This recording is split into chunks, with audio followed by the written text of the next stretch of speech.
Hi, welcome to the Soulful Leader podcast. Boy, have we got a really interesting one for you today. We have an outstanding guest, and we're going to talk a little bit about permission.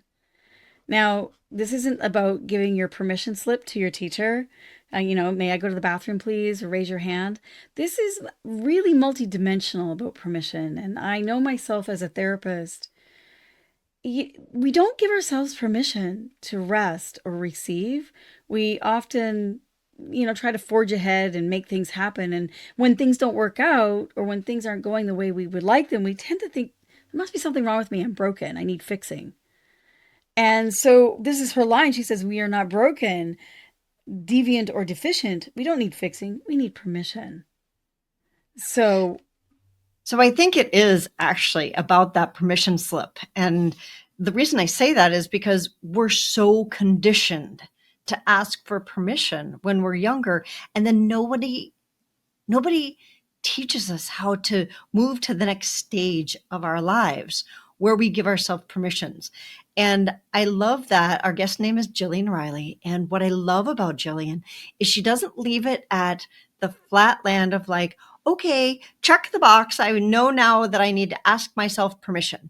She actually goes through and there's 10 permissions. So she takes it to deeper and deeper levels. And it's so robust and so fulfilling. And I know when I was reading the book and in talking to her too, that's what I get all excited about our conversation that we had is like there were all these aha moments about giving myself permission and also creating a world. She's all about like creating a world in which we're raising children and helping the younger generations to give themselves permission so that as we go into this unknown, how does one navigate the unknown? You and have for to have, go ahead. Yeah, Yeah. and for most of us, she's a parent herself, so she talks about, parenting her children, but for most of us, we don't even give that to ourselves. So Right.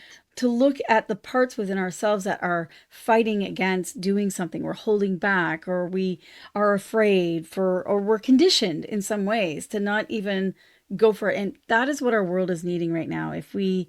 Not going ahead and trying to, run over everybody, but to give yourself permission to truly love and be loved, to succeed, to go for the dream that you've never had, to, take on a new ideal or a new way of living or being, to really allow yourself means we need to find ways to give ourselves permission. And that might Yeah. be giving ways to your own inner children as well, inside yourself. And from a leadership perspective, when we hold back, like Stephanie was saying, and we don't give ourselves permission, so we hold back and we hem and we haw, we eliminate any creativity. And so solutions come from creativity, from imagination. So we end up being stuck and our organizations end up being stuck until we give ourselves permission. And we talk about all of these very cool aspects of it in our interview. So the two of us are going to shut up and we're going to let you enjoy our interview with Jillian Riley, author of The 10 Permissions. In a world where we have everything and it's still not enough, we're often left wondering, is this really it? Deep inside, you know there's more to life. You're ready to leave behind the old push your way through and claim the deeper, more meaningful life that's calling you. That's what we invite you to explore with us. We're your hosts, Stephanie Allen and Maren. And this is the Soulful Leader Podcast. Yay! So welcome to the Soulful Leader Podcast. We have an amazing guest with us today, and we're going to jump right in. Her name is Gillian, and she has written a book recently called The 10 Permissions. And I would love to hear a little bit about Gillian. What kind of inspired that book? And we'll get into kind of like all what it's about and stuff. And I would love to hear a little bit of the background about what inspired the book. Yeah, the book is kind of 30 years in the making, I think, because both from my own personal story of sort of stepping off the path that had been laid out for me by my family, by my, culture, my community.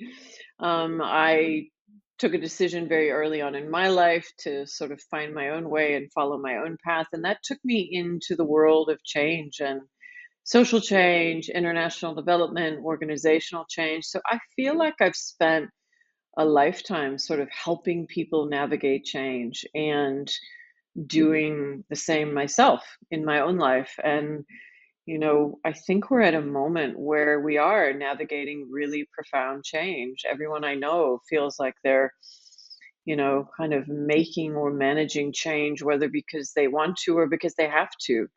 And it just felt like a good time to make a contribution to a conversation around how we can thrive in a world that feels like just hugely accelerating and very profound change. Mhm. Yeah, absolutely. I loved there was a part in your book when you're talking about it's not change that we fear, it's the discomfort. Hmm, yeah. And that Yeah. really resonated with me. And there's a lot of discomfort these days. It just seems like it's never going to end. Yeah. And I think this book is very timely in the way of supporting. How do we get through that? Like, what is your take on this with Yeah. the discomfort and the uncertainty and the change? Yeah. I mean, I started this during COVID. Everyone was either making sourdough or banana bread or writing a book, and I decided to do maybe all three at different points, but I didn't really know what I was starting. But I think even at that point, I knew that, this was a sea change. There was something, and, whatever you want to call it, an inflection point in terms of a sense that, how we'd always operated would never be the same again. And I think for a little while we thought it was an aberration and we might return to some version of what we'd known in the late 20th century. And I think now we're all kind of settling into an acceptance of a, to use a cliche, new normal, where, as you say, it feels precarious, it feels Mm. uncertain. A lot of our go-to ways of thinking about how we lead our lives are now feel like they're evaporating in front of us as strategies that we feel confident will reward us, linear career paths. The whole concept of a corporate career is now being, discussed as, will that continue to exist? Should kids go to college? I mean, things that we didn't even question when I was growing up are now up for grabs. And so the pressure on individuals to make choices that previously were considered a no-brainer are now for you to decide. And so, I think there's the discomfort of having to make choices. And because in many ways, I think we're raised to outsource our choices to everything around us. Um, and, one of the lessons of my own experience in change is particularly when we're making what I describe as novel choices. So, never done it before. Don't know anybody else who's done it. I sort of describe it as being the first or the last. Now, that's hard because you've got to be very comfortable and confident and back yourself. And in my own experience of change, that's not something that the average human wants to do readily. But I think we're going to be called upon to do it ever more moving forward. So, how do we do that? How do we get more comfortable with that?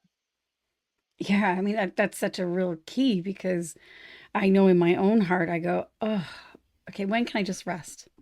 Right. When can, Yeah. when is this? It's going to stop. It's going to stop soon. Like all this change, it's going to stop. Mm, mm. And having that realization that I better get on board. I better find some ways to do this because, if we don't find ways, Jillian, if we don't find ways to really manage these changes, what are the outcomes? And if we constantly keep putting, like you mentioned, like you keep looking outside ourselves for answers. Mm-hmm. Mm-hmm. And if we continue to keep doing that, what's going to happen? Right. I think that's genuinely one of the biggest shifts that we're being called to make right now. And the challenge being that we were not prepared for that. And my sense of mission and purpose around the book is a little bit to contribute to preparing another generation to do that, because I think as young people, as children, we are actually encouraged to look around and say, may I, is it okay? And understandably so. I'm not suggesting that that's a completely inappropriate expectation, but I think in a world where we have to decide what's right for us, where there are choices and consequences as opposed to right and wrong, we need to prepare people to feel more confident with, okay, I'm making this decision and I don't have the comfort of predictability on my side. I have to step into it and treat it as a process of exploration and discovery rather than a process of executing on a familiar equation. So, I talk a lot about living in a world of experiments rather than equations. And what does that make you feel? Well, of course, it makes you feel unsettled. So, yeah, I think we're in this in between right now, and I think younger people are going to spend much more time, obviously, in this world, and so they won't necessarily feel what we are. But I think we're grieving a lot right now. Mm. Um, and mostly a familiar formula for, what I describe as if then. If I do this, then it's going to be okay. If I go to college, then I'll get a job. If I work hard at my job, then they won't fire me. None of these things are true anymore. So we don't have formulas. And I think that leaves us feeling very insecure. Yeah, oftentimes Stephanie and I will talk about it of the unknown, because Mm, essentially what you're talking about is living in that unknown, and we're not trained to live in the unknown. We're trained yeah. to obey somebody else's or live somebody else's way of doing things. Yeah. And that's why one of the reasons that I loved the book is you come from this place of we were given these permissions from the outside world. Yeah. And what does it look like to take the permissions and own them ourselves Yes. and give Yes. ourselves permission to do things rather than, and I agree with you, it's not, children do need to be learned to ask permission. And then Mm, where is that threshold where yeah. we stop asking permission of the outer world, recognizing and respecting the rules while also pushing the boundaries and finding that for ourselves. Yeah. So I love that. If you could speak a little bit more to maybe what what do you find is kind of that, is, or maybe is there a magic place where you can move from asking permission from the world to giving permission to yourself? Yeah. I think, as you just said, I mean, there are explicit rules that shape the way that, communities interact, the way that systems function. And we all need to respect those. I think there are then underneath those a lot of implicit and unwritten rules, which nobody's agreed on and aren't written in stone and don't necessarily contribute to the functioning of the collective, but just have become part of its way of operating. And I think in a lot of cases, the interpersonal interactions, individual choice, um, we might have more room than we ever even claim to make individual choice, but because we are existing in these spaces where we believe there's an implicit injunction against that, we don't even test it.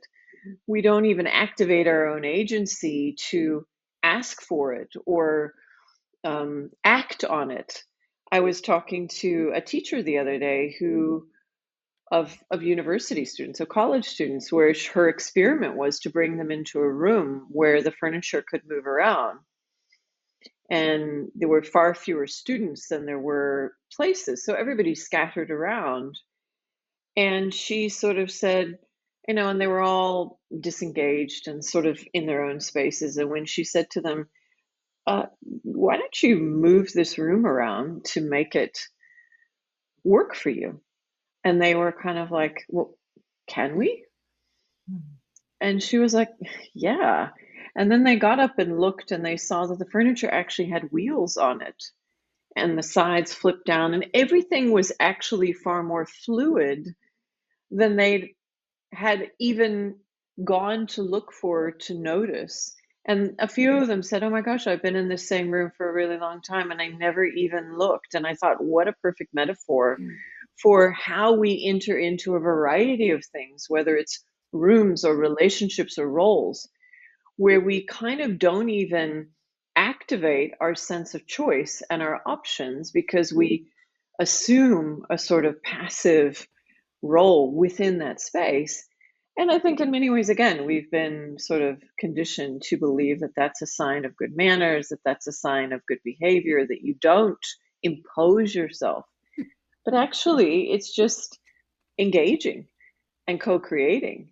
And you can do that with great respect to other people and great respect to the community. So, I think in many ways we're moving out of a time when that sort of obedience, if you will, was rewarded and required to work within large systems where you executed on a set of commands and a set of ways of working. And now we're being called upon to be more entrepreneurial, to be more creative, to self lead. And that's going to require a very different set of behaviors. Yeah, I think we're definitely conditioned from Mm, our childhood to ask permission, which again is a very good thing. And then as we get older, it's so pervasive that we just default to not asking ourselves permission, but looking outside ourselves in the world. And Yeah. I often use the example of breathing, of like inhaling and exhaling. We often, one of the trick questions I always say, which is better, inhale or to exhale? And yet we need both. So there's nothing wrong with asking permission outside yourself, but when do we start to ask ourselves inside permission, and yeah, how do we ask ourselves permission? In what way? And what I mean how is like, are we even able to create space within it to even say, oh, what would it be like if I asked myself, if I gave myself permission to receive right now, or gave right. myself permission to rest, or gave myself permission to ask a question? Mm, What would that be like? How would that then, change my world? right. And Maren, you asked about an age, and I don't think there's a golden cutoff, but I talk to 15-year-olds, 14, 15, 16-year-olds. And when I say, you are the authority in yourself by virtue of being a human, you are your own authority. You are you. It's like, that's hugely transgressive. What? You have a self-knowledge, you have an essential will that is yours. And I've had so many teenagers come up to me afterwards and be like, oh my gosh, nobody's ever said that to me before. Mm. So, what would it take to begin to engage with teens? And I do believe we could start earlier, but just start there. Who, very soon will need to navigate a world of infinite choice and huge responsibility for self, and start to thoughtfully engage them, as you've just described, Stephanie, and sort of making some choices and backing them and potentially failing, potentially screwing up, potentially getting lost, potentially getting hurt. Okay, cool. What I've seen, and it's my generation of parents who've done exactly the opposite. In the face of what they perceive as a chaotic world, they're doubling down ever more on, managing them. And then we wonder why we have quote unquote snowflakes. It's like because we're not preparing them for the world, and then we're sending them out in it with a very old playbook that doesn't work. And then we're wondering why they feel overwhelmed. It's like because they're not prepared, and we haven't Mm. prepared them. I gosh, there's actually so much that I want to say. I one of the things that I heard you say is there's a amount of self-knowledge.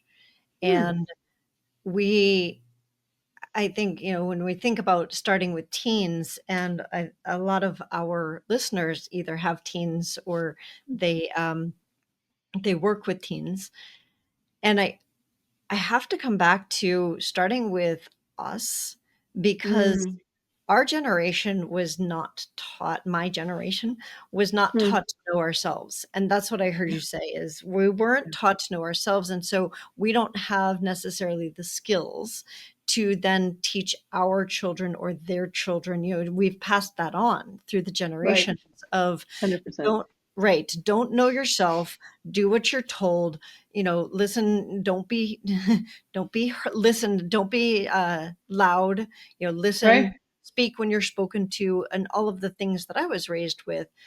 And so that is something that I struggle with is Mm, who am I and what mm, right do I have? And so if mm. I'm struggling with that and I'm passing that on to the people that I come in contact with, it makes sense that what you were saying of we're raising a generation of children that are, like you said, we're calling them snowflakes, and they just don't have the tools. So I love what you're doing in bringing attention to it. And I would encourage our listeners to not just look at it from, okay, we need to help the next generation.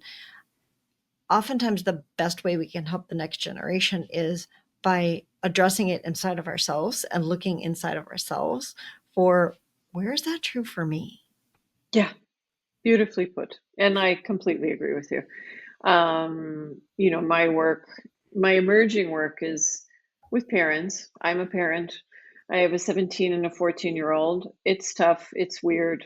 You don't know what to reward. You don't know what to applaud. I've wrote a Substack post about it just a few days ago. It's like my kid comes home with a good grade. Am I supposed to be like, yes?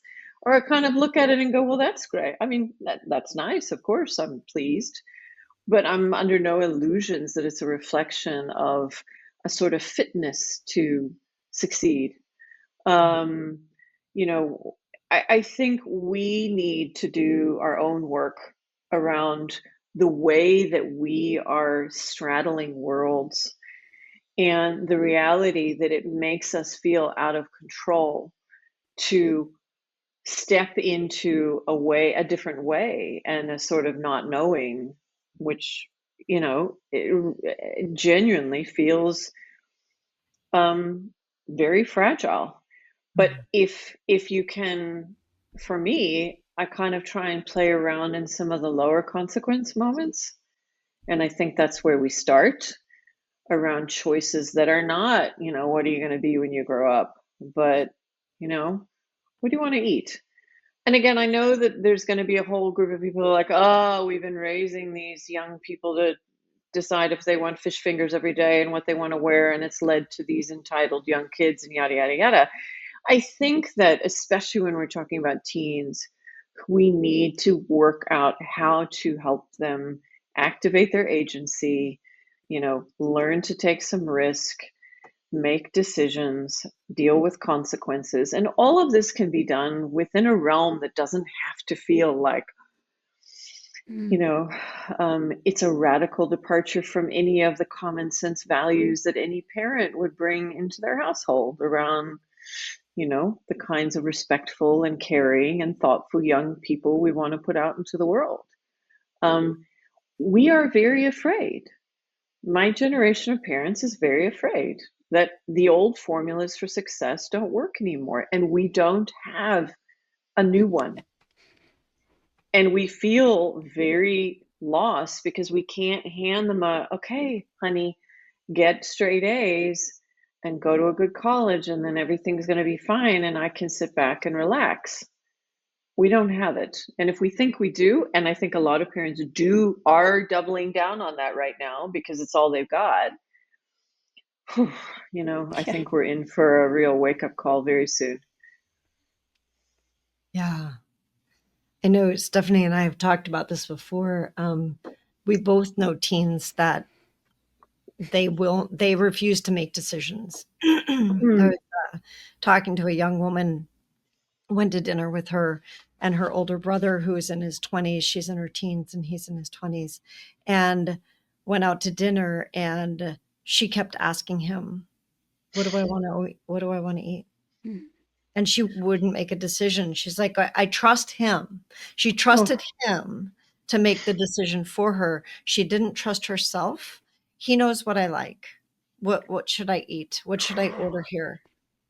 And Stephanie's had a similar experience. And so, yeah, it is hard for both generations, I should say all the generations, right? Mm-hmm. Because how do we step into that agency? And I love what you had said about it needs to be done in ways that don't feel like they're the end of the world. So after I had dinner with this young woman, I kind of, if I lived closer to her, I would be doing this regularly of like taking her to restaurants and be like, order everything. Let's order it. Let's Yeah. shoot. Like, let's do Yeah. something how do we start to move past that Mm-hmm. that freezing in the Yeah. face of a choice, because Right. the future is completely unknown. We can't rely on what we used to do. It's changing so quickly. So we have to be able to, not live in the old fixed mindset and really Mm-hmm. start to embrace that curiosity that you were talking Yeah. about. Yeah. And intentional choice is, I think the term superpower is overused, but I'm going to use it again. Um, because I truly believe that. And my 30 years of working in change taught me that. Because when you come down to the face of having to make or manage change, as I said a little while ago, you will be making novel choices. You're going to be making new ones. You're going to be making ones that maybe take you into a space you haven't been in before. So you're going to be like, oh my gosh, this is wow. Now, if you can't even make a routine choice, what do I want to eat for lunch? Then Mm. when it comes time to make a new one, which is okay, my what I studied to do is now obsolete. I need to figure out how to pivot all of my training to do something else. You will literally crumble in the face of having to step into new spaces. And I think a lot of, for me, the book is about almost, I talk about kind of personal change management as a core skill that, yeah, go out to lunch and literally, like, not only make a choice, but force yourself to make different ones. Like, don't just always get a cheeseburger if that's what you always choose. Like, be like, okay, today I'm going to get a Caesar salad, and just experience that. Because Stephanie, I think that comes back to the discomfort of, what if I don't like it? What if, I don't know what I'm doing with it?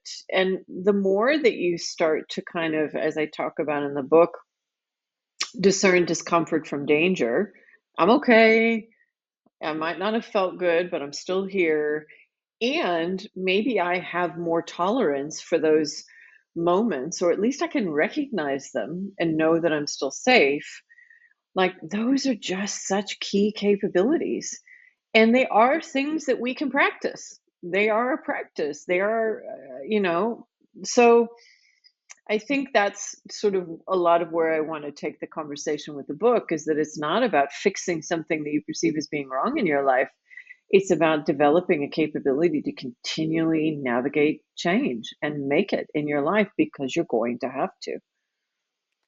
I think that's wonderful. And even like the part of giving yourself permission to be Mm, between, like I think we get very polarized. It's like, well, if I do or if yeah, I don't, right, am I right or am I wrong? Am I good or am I bad? Or what if if I right. really mess up or I really fail? And like you said, it's, to discern between discomfort and danger. That is so key. It Mm, is so key because I think we put everything in the category of danger. absolutely. Everything. And Everything. ever more, ever more. I mean, I can't tell you how many times that, and I want to bring it back to the kind of parenting conversation where parents now see the world as being fraught with danger. It's just everything's dangerous, everything's a problem. Like, Yeah. the fear factor as it relates to our children.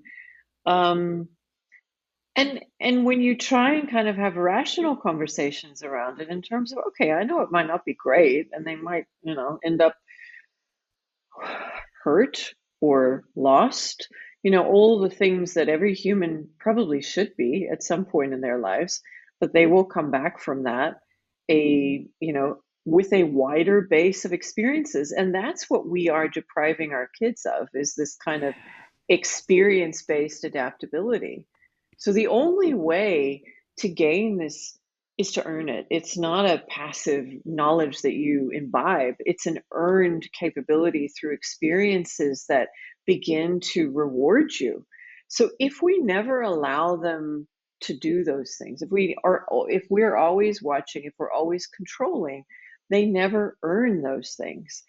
And I think that's part of what we are seeing and what we are experiencing right now. I have big conversations with my peers around tracking our kids. I'm one of like literally two people who doesn't. And I mean, it raises a lot of eyebrows. And I'm just like, well, I need to train them to communicate with me, to have good risk, you know, capabilities, to make smart decisions. If I'm playing Big Brother all the time, you know, it shifts the dynamic. Well, and it's ultimately sharing that you don't trust them.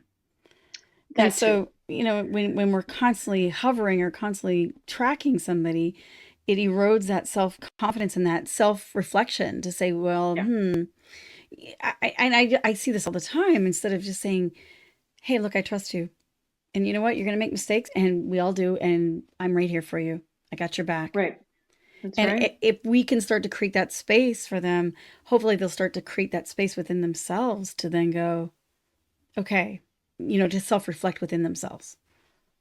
Yeah, that self-awareness, Maren, again, that sort of knowledge of self. And, you know, then you get, well, the world's a so much more dangerous place. I'm like, okay, I'm not entirely convinced that statistically it is.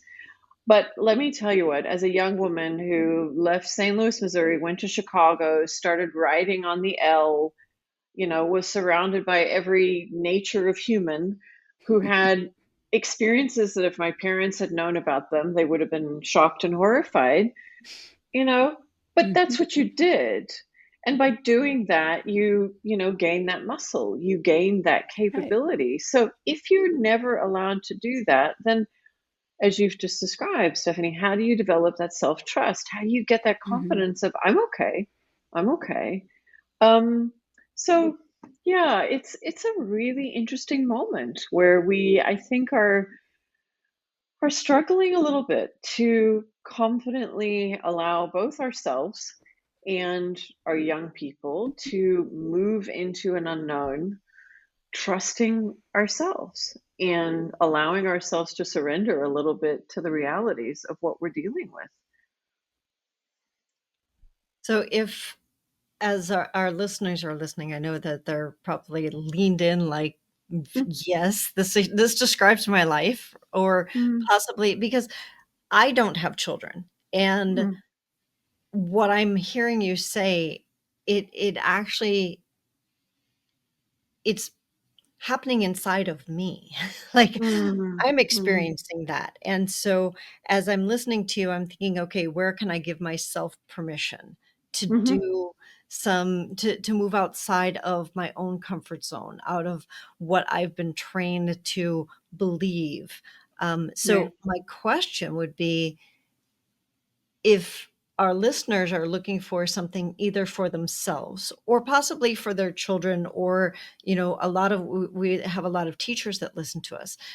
So is there something that they can be doing, something very practical that they can start doing today or Yeah. tomorrow, to actually start to open that doorway of curiosity and start to close the doorway of fear, I would say. Yeah.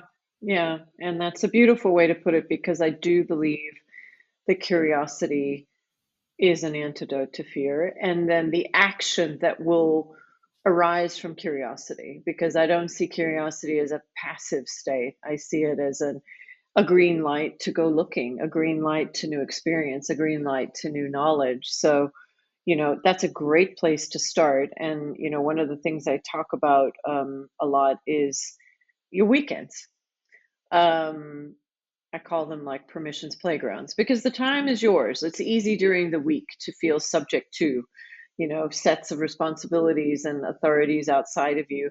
The weekend is a space where you have choice. And yet we can often get into our sort of default operating mode and not come alive to that choice and not come alive to the patterns that are fully within our own capability to repattern. So, enacting that sort of repatterning on a weekend might feel a little bit less risky than it will in other realms of your life. And again, that can be a pleasurable experience. You can start to exercise that agency by what you decide to do on a Saturday afternoon. When the curiosity, as you've already pointed out, first turns into self. What do I want? What do I feel like? What is piquing my interest right now? What is my body telling me it needs? And then being willing to respond to that, just even if it's a small thing. It doesn't have to be a massive undertaking. But And I think getting also into that cycle. Sorry, go ahead. being willing to be wrong. Like, Mm, oh, whoops, I didn't quite get that correct. Because I know oftentimes what we'll end up doing is being like, well, that didn't work for me. And so then I just shut that whole thing down instead of being right, like, okay, that didn't work. Part of the reason is because I haven't been trained to know myself. right, We right. assume that we know ourselves. We haven't been trained to know ourselves. And so we try a little bit and then we pull back because we're like, oh, that wasn't right. I'm so bad. And then Stephanie has something she likes to call the itty bitty shitty committee, which is the internal, right? I'm going So to give use yourself that. I'm permission going to to use like turn off the itty bitty shitty committee. You say, I give yourself permission instead to go play and learn and self discovery. And be like, okay, that was completely wrong. Like you said earlier, like, okay, I ordered the salad. I always order the hamburger and I ordered the salad instead, and I really don't like it. That's okay. right. That's Great. okay. It It's didn't just blow up the data. world. It didn't blow up the No. world.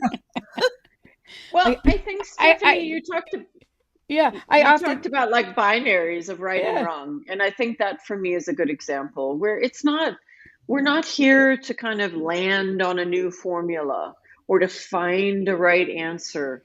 We're here to extend our base of yeah. experience. And to And by extending the base of open it. experience, you open new things up. Yeah. Sorry, go ahead. No, just to open one's mind, open one's heart, open one's willingness to like explore and be a human being. I just think we're so stuck. And I often will Mm, say, what is the worst thing that'll happen? Like, seriously, if I make yeah. this choice, what is the worst thing?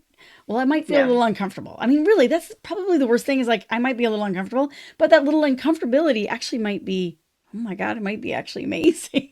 Like it leads me to Yeah. a whole, or if it doesn't lead me to a whole new wonderful experience, then I've learned something. I'm like, okay, like Maren was saying, it's like, okay, I don't really want to have that. I'm not going to make that same choice again. I'm going to choose something different next time, or I'm Yeah. going to speak up and ask for more directions or more details so that I can really understand if this is really aligned with my values, with my needs, with my longings. And I don't know. Yeah. I think we think too much. And experience too little. Yeah. I was talking to a neuroscientist the other day about permissions, and she was talking about experience driven neuroplasticity, which is essentially what you just said. The more you experience, the more you train your brain to be more adaptive, more plastic, because you are basically feeding it with more and more data through which to draw from when it comes time to make each and every choice. You're expanding your data points for your brain to work with. And I it's something that I've been playing around with for a long time because my own experience of leaving, the comfort of home and heading out into the world was like one giant experience driven neuroplasticity experiment. Um, so if you were just to, with curiosity and care, treat every single experience as good, simply because it is like feeding you with new data. And you don't need to decide if it is your thing or not. You don't need to categorize it into a, binary bucket of this is right or wrong. It just has to be more experience, in which point you walk away, you pay the bill, you walk away and go, okay, that was interesting. Moving right along. And then the more you do it, the more you get the reward of kind of realizing that, oh, it's fine if I didn't like the movie, or I didn't, that day trip wasn't everything that I hoped it would be, but what the heck, I got out. So I think there's the benefit of experience starts to evidence itself in you the more that you move out of your head and into the world, and out of your head and into your body. um but that's a practice. It doesn't Yeah. happen magically. And the more you do it, the more it becomes natural. Like everything. Yeah. Like everything. And I think, in all of my work with change, it was so often, you know, as I referenced a few minutes ago, here's a problem, let's fix it. And I'm like, no, because that just puts you into a certain way of corrective thinking, which rarely, to my mind, opens you up to creative possibility. And what I'm playing around with is more of developing a sort of fitness, a sort of muscle for trying things, for allowing yourself to develop a greater um, range, a ranginess that Mm. will allow you to bring things in and not be so afraid, allow you to gain more self awareness and confidence. And that has nothing to do with fixing a problem. That has everything to do with finding out what you're capable of.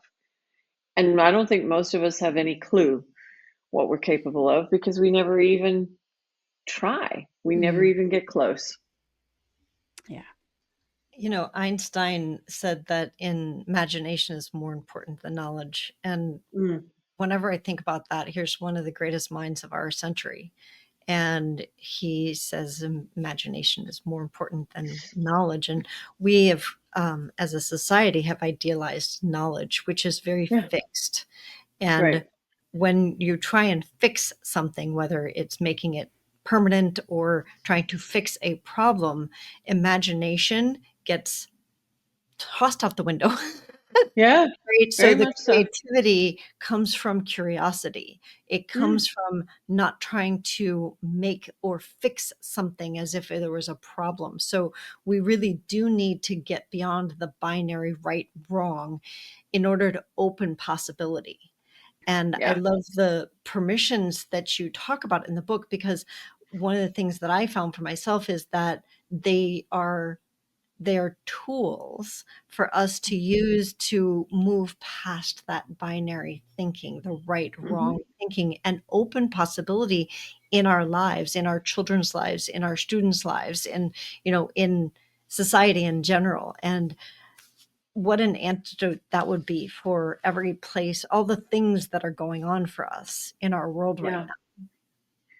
Yeah, thank you. I mean, I love that tools for moving beyond the binary because I do think that's what permission is. I think we are so conditioned with right and wrong, so conditioned with good or bad, so afraid of being wrong, so afraid of being bad, because those are things that are legacies of how most of us have been brought up. And again, we're not supported to shift that. Instead, we're then moved through academic systems that are all about right or wrong answers, that are all about knowing, that have almost nothing to do with imagination, because those are just for like the RD students. So, Mm. I think we're in this interesting moment where suddenly knowledge, is not as valuable as it was a little while ago. We're on the cusp of a super interesting moment where that knowledge that, as you say, we've treated as the gold standard is now at everybody's fingertips. So, Exactly. what are we going to do now? Is it an opportunity for us to step into imagination like never before? I'm sort of hoping it is. I love that. I I do hope it is too. too. I hope it is too. Yeah. It's time to move inward and to listen to the voices inside that are holding you back, that are keeping you limited Yeah. or small, and discovering the potential and the possibilities that are really already within you. Well, and some of what I'm saying is, gosh, we've been delivered this moment where I'm not sure, Stephanie, that we have a choice anymore but to do that. Hmm. So, when I talk about the book, I say, well, when I started to write it, those tools, this approach felt somewhat aspirational. Wouldn't it be nice? Now it's like, I'm sorry, it's strategic. You Yeah. have to, because so much of that sort of, what I describe as putting on a suit and sleepwalking, stepping into ready-made roles and allowing them to shape your choices, your behaviors, your trajectory, it's disappearing. And without that self-knowledge, without that sense of curiosity and imagination, I'm afraid there's going to be many, many people who simply will be left behind because they're unwilling to take the permission that this moment is giving us to say, okay, maybe it's your opportunity to be more human. Mm-hmm. Are you willing? Are you allowed? Yeah, I love that. And I think that there are already people that are feeling left behind. Mm, Mm. absolutely. And I see them all the time. So, if you would, I would love to, I'm sure there are a lot of people who are wondering where they can find your book, where they can find out more about you, because we haven't gotten into Jillian's story, but her story is fascinating. Yeah. So, your book has some of that story in it. I would love for Mm. you, if you would be willing to share where to find the book and how to reach you if people are interested in finding out more. Yeah, so my website's a good sort of stopping place to find out all things 10 permissions. 10permissions.com. You can order the book there. It's available now on Amazon and Barnes and Noble and a few other digital on online booksellers. Um, in terms of reaching out to me, I just, would really want to encourage it. I mean, I feel so, there's the book, which is for individuals and their own individual journey, as we've been talking about. But there's another piece of this for me, which is wanting to kind of create and facilitate community, because we don't have to do all of this on our own, and yet we are. There's so many people, as you said, feeling left behind, feeling lost, feeling like their life doesn't look the way it's supposed to, but they're not sure how to make it look the way they want it to or the way it's supposed to. And I would say that's everyone from 21 to 41 to 61, kind of sitting there going, but wait. Um, and I say in the book, this is about individual permissions, but it's about social permission to accept the fact that we need to operate differently in a world that is requiring us to, be so much more fluid and adaptive, and that helps to do it with other people. It Mm-hmm. helps to feel like you're not the only one sitting at your computer sort of going, oh my gosh, I'm just, I don't know what's right. I don't know what's wrong. I don't know which path to take. I don't know how to be a parent. I don't know how to, be a good leader. All these things where I think people are really sort of racked with self doubt. Like, it's okay. You can find other people who are asking themselves the same questions, and maybe in those spaces begin to support each other to come into self Yeah. and to share with each other. It gives hope, doesn't it? Mm. I think Oh, we can yeah. become very hopeless and helpless. And that's, Yes. you know, when we do come together and we start to delve in and giving ourselves permission, having those practices, and then being with others who not only are living it, but hold that space for us to live it too. That's hope. Yes, it is. And my goodness, do we need it? Because, I mean, you've read the book. I started off with saying, cynicism and despair have kind of become a currency right now. And I think that's highly problematic because it limits our sense of agency. We begin to believe that we don't have choices, or at least not any ones that are good. And I don't believe that. I'm not Mm-hmm. willing to buy it. I won't buy it for myself. I won't buy it for my sons. I won't. And I'm not going to believe that they're going out into a world that is doomed to kind of Mm-hmm. disappoint them. So the only way for them to tap into that, the only way for me to tap into it is with hope. Yes. Yes. I think coming back to the teenager style again is when I think of my family teenagers, I think about myself as a teenager. It's either I don't want to, you can't make me, and I'm going to do my own thing anyway, or why bother? What's the Right. point? And so when we have hope and we have that practice of learning how to give ourselves permission, the teenager in ourselves as well as in our currency, our current, society is now has a space to really drop in and choose a whole new paradigm, which will unfold a whole new Yeah. world, which is what we're Yeah. needing, because we don't know what it's going to look like. We need to like drop in and create something that is going to be nourishing and beautiful and hopeful. Yeah. And I love that, dropping in and creating that. And what if we were to believe that they actually could, that they will, and Yeah, all we need to do is make space for them? I love it. You know, instead of this sort of like sitting staring at our phones, hoping that, they don't Right. get, it's like, why, what if we were to believe that they were unbelievably powerful? Mm. And they were, had such limitless potential, instead of, oh my gosh, if I don't find the safest container for them, they will, be wrecked by this world. It's like, I often, over the past 2 years, as I've written this book and as I've now bringing it out into the world, and I get this sort of like, I think, as you're talking about, go back to your teenage self, go back to that young Mm-hmm. woman who got on a plane to South Africa, who didn't have a clue what she was stepping into, but was willing to do that. So, I'll say to myself now, buckle up, Jill. You can do it. She did it. You can do it. There's so much beauty in that Mm. youthful willingness to go out and explore. And I think we would do ourselves and the next generation a great favor by letting them do it more. Yeah. Well, thank you so much, because for me, this has been a conversation about hope from beginning Mm, to end, and mm, holding space for the potential of a future for all of us that is yeah. much greater than what I think a lot of us are seeing. So I just want to thank you so much for being with us today Mm. and sharing your vision and your platform, for Thank you. allowing that to happen, for helping to make that happen. And right back at you.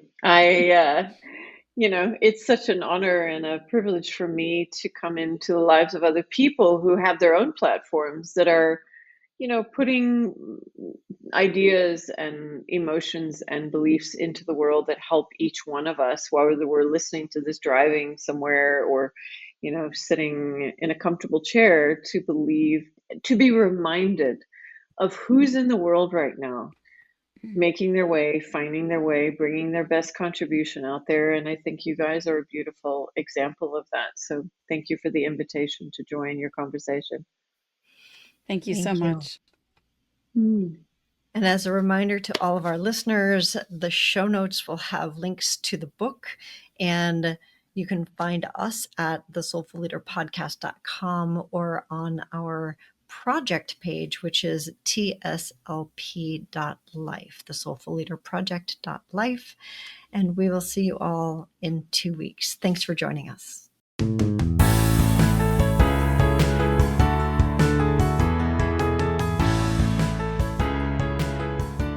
And that wraps up another episode of the Soulful Leader Podcast with your hosts, Stephanie Allen and Maren Oslack.